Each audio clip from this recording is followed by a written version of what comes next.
Vamos à unidade 2, vamos falar sobre o metabolismo celular. Bom, toda atividade do ser humano, ela depende de um elemento essencial, que é o ATP. O ATP ele é produzido pela célula e utilizado como fonte de energia.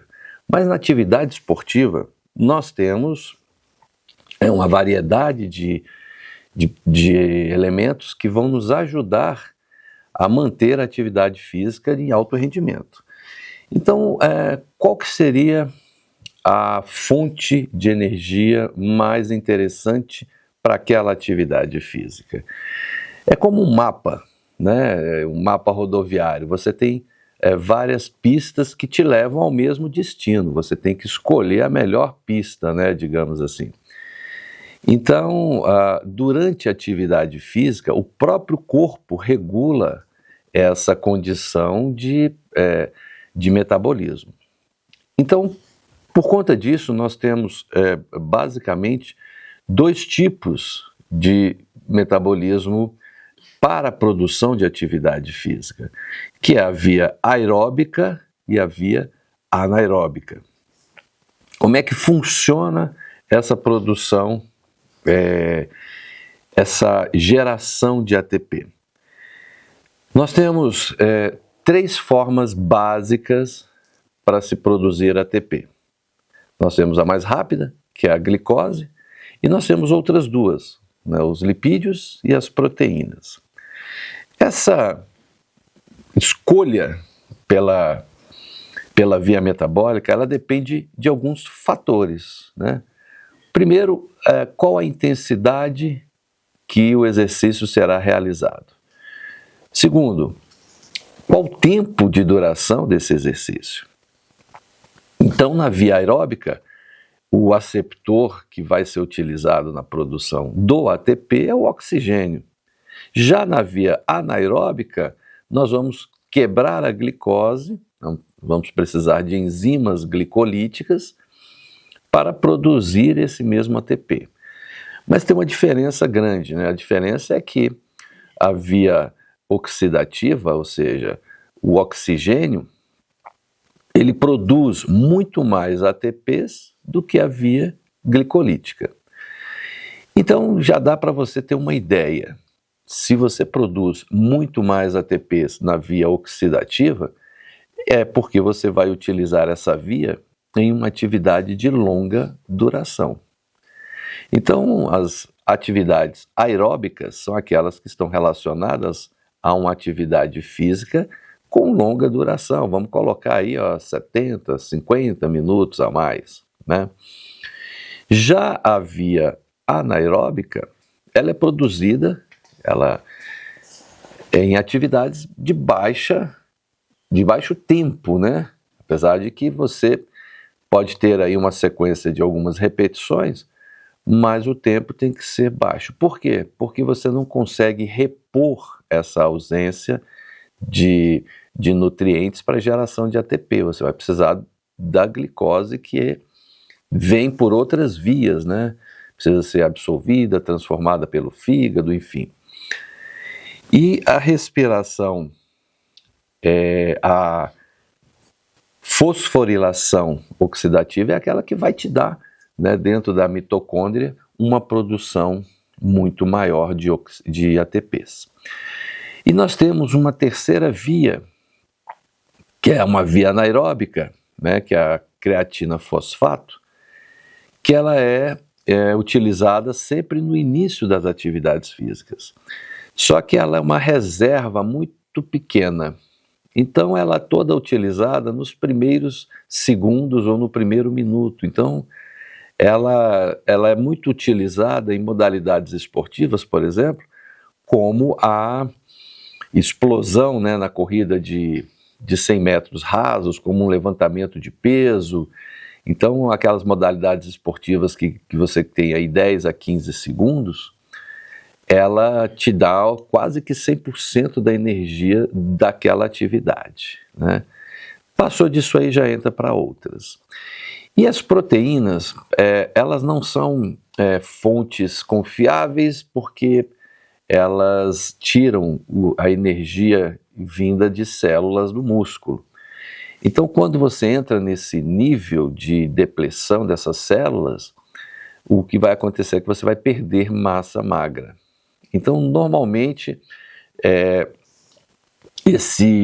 essa fonte ela é muito utilizada no jejum, na falta de alimentação, onde você usa esse recurso. Mas durante a atividade física, você vai se concentrar muito mais ou nas vias glicolíticas ou nos lipídicos. Aí, não sei se você consegue visualizar o gráfico no monitor, mas ali você está vendo o tempo que cada uma dura. Você pode perceber que nos primeiros segundos, a maior produção de ATP, maior energia de ATP nos primeiros 10 a 20 segundos, elas vêm da creatina fosfato. Na verdade, a creatina fosfato, ela cede uma molécula de fósforo para que ela se une ao ADP e forme o ATP.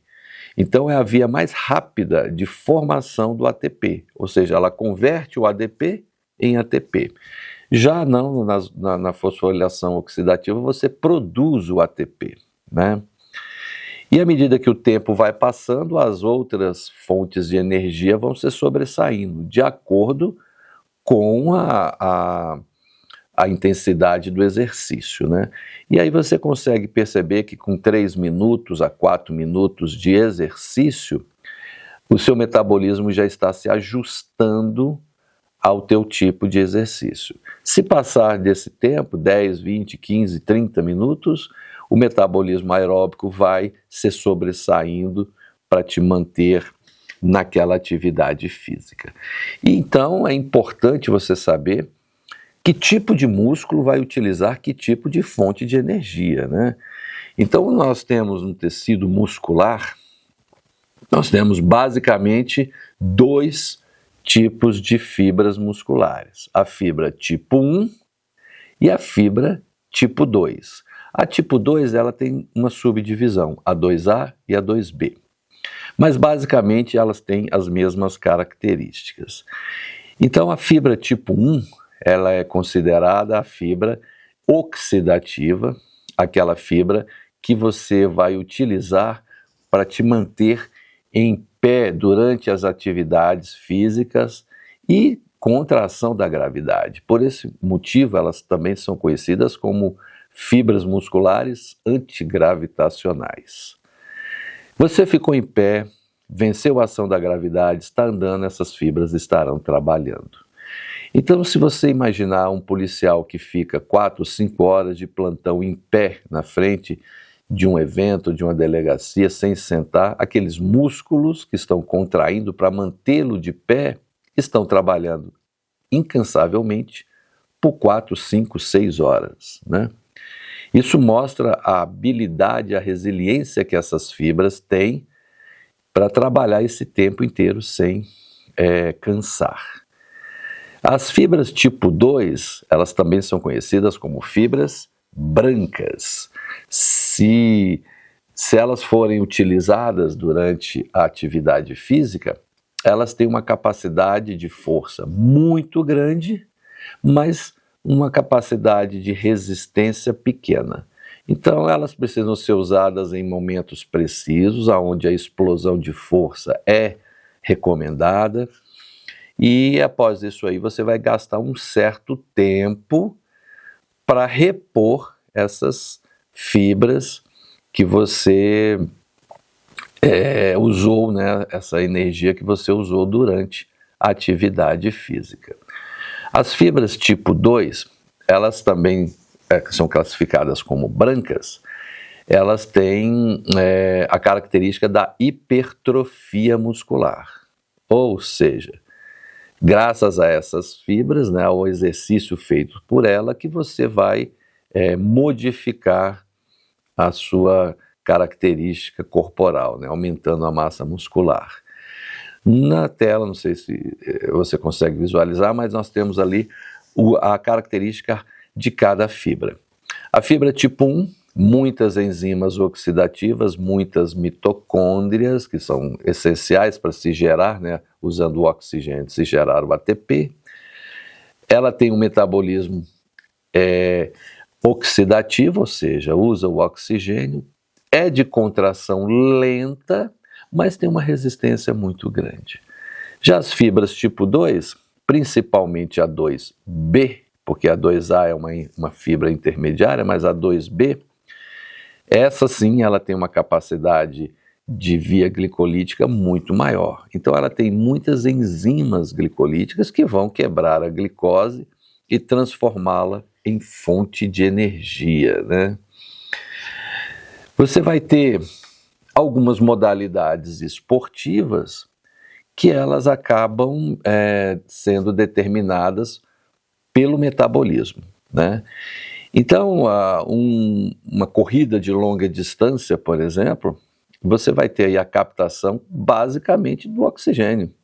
Então, uma maratona de 2 horas e 40 minutos, ela é feita basicamente com as vias oxidativas, você não usa outra via.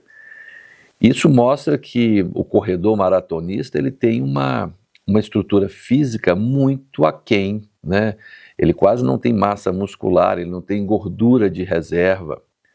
Mas se você pegar uma corrida de 100 metros rasos, né, onde o corredor ele gasta 9,40 segundos, você vai perceber que toda a energia que ele usou naquela modalidade vem da creatina fosfato, né? Ele não consegue produzir quase nenhum ATP via oxidação, via oxigênio. É tudo glicose e creatina fosfato. E ele utiliza basicamente as fibras tipo 2B.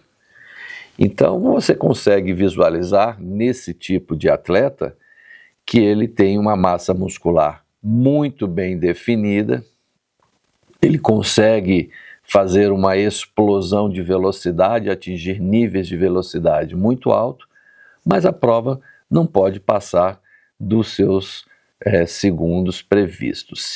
Tanto é que um atleta como esse, ele consegue correr 2 ou 3 provas nas Olimpíadas que estão de acordo com a intensidade e duração do exercício que ele vai fazer, né? E no contexto geral, não é você que escolhe quem vai dominar a atividade física. Você tem condições só de acompanhar o processo. Uma das mudanças que acontece dentro do metabolismo é a produção do ácido lático.